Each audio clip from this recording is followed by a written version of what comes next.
So 60% of the expats who call me for residency options, there's one common theme that I've noticed. They talk about gaining residencies in English speaking countries.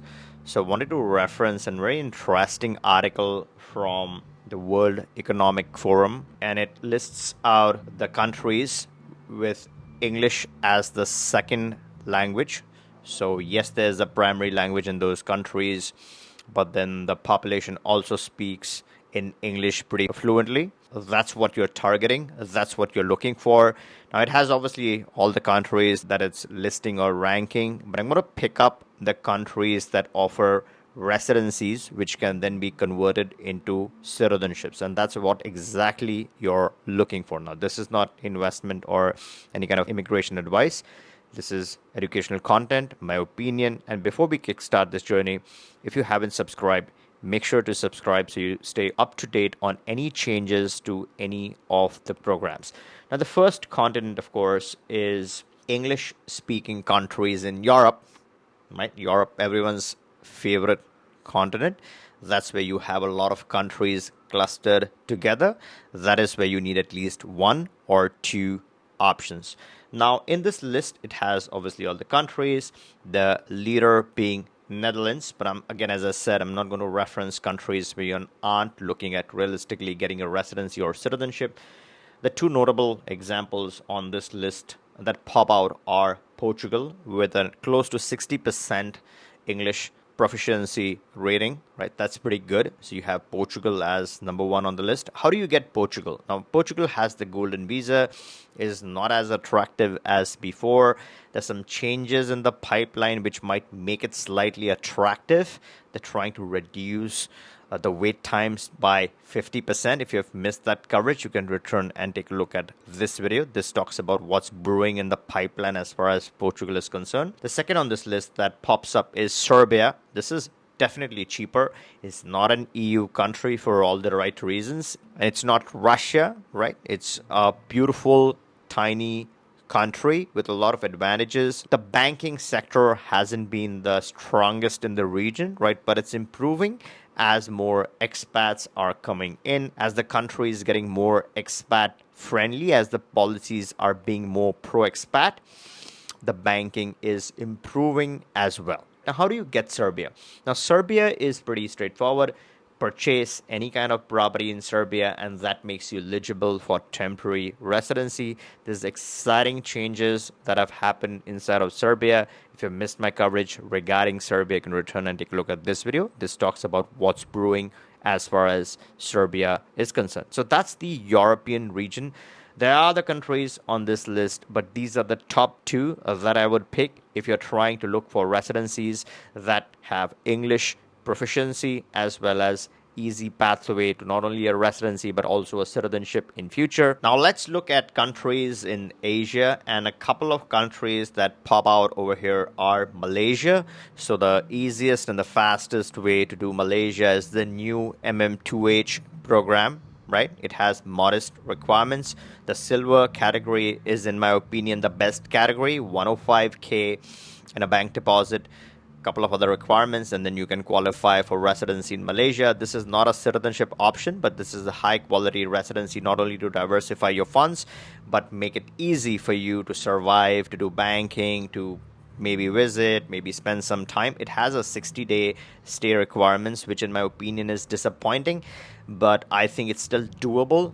The advantages that Malaysia offers for expats, the 60-day could be an adjustment factor, right? You got to adjust that in your lifestyle. And anyways, you were looking at spending some time, so stretch that, make it 60, and you can enjoy what Malaysia has to offer. Again, this is no kind of citizenship. The second on the list, which pops out, is Philippines.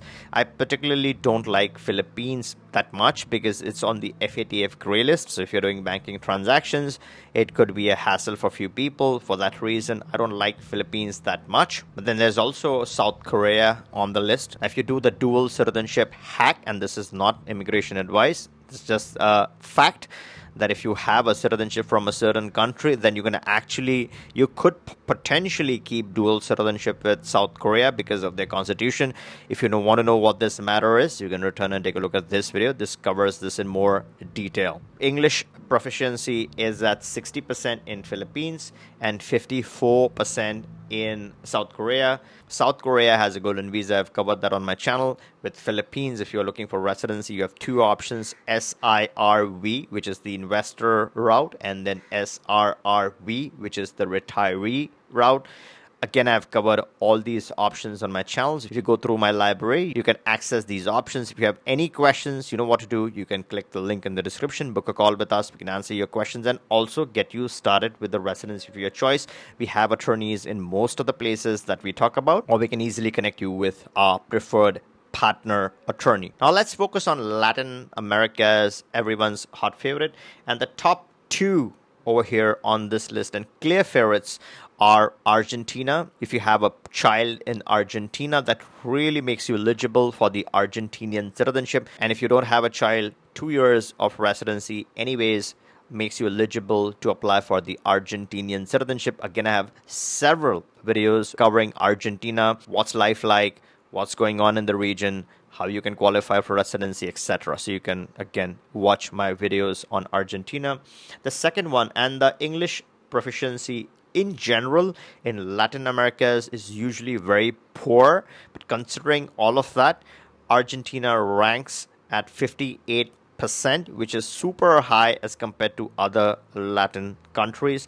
The second one on this list is Dominican Republic. This is my favorite residency, also the favorite residency of the president of Liberland, Wheat Yedlichka. Missed my video with him. We discussed Dominican Republic and why this is interesting. You can return and take a look at this video. So Dominican Republic is also very interesting. Argentina has a retiree route. You can easily qualify if you have a modest income. In Dominican Republic, there are three ways of obtaining permanent residency directly, and you're looking at a citizenship after just 2 years. This is one of the most flexible residencies that I have seen. So you have English speaking, you have a flexible residency, you have a quick pathway to citizenship. So a lot of benefits that Dominican Republic has to offer. Now, if you look at the Middle East, a lot of countries don't have a good English proficiency, but if I had to pick a couple of choices from here, then I would say Egypt, the Citizenship by Investment program, and the second one is Qatar. Again, has a residency program.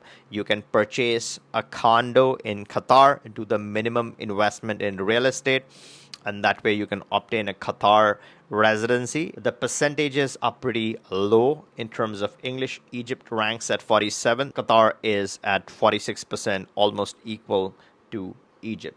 Now, why do you really need English and why not Spanish? Maybe you have started learning Spanish for the citizenship purposes. Now, citizenship is different. Yes, of course, you got to learn Spanish to clear the citizenship test, citizenship exam. But in general, to experience life at your fullest, if you don't have that comfort of English as a second language, that could impact you. It does impact you. It all depends upon how crazy you are about deep diving into learning Spanish. If you're a person who really wants English as the second functional language in the country, then this could be an important video for you to consider. As I said, at any point in time, you want to get started with any of the residencies, have any questions regarding any of the residencies, you can always reach us. We can get you started. If you haven't subscribed, make sure to turn on the bell notification and subscribe. And I hope you like this video and catch you in the next one.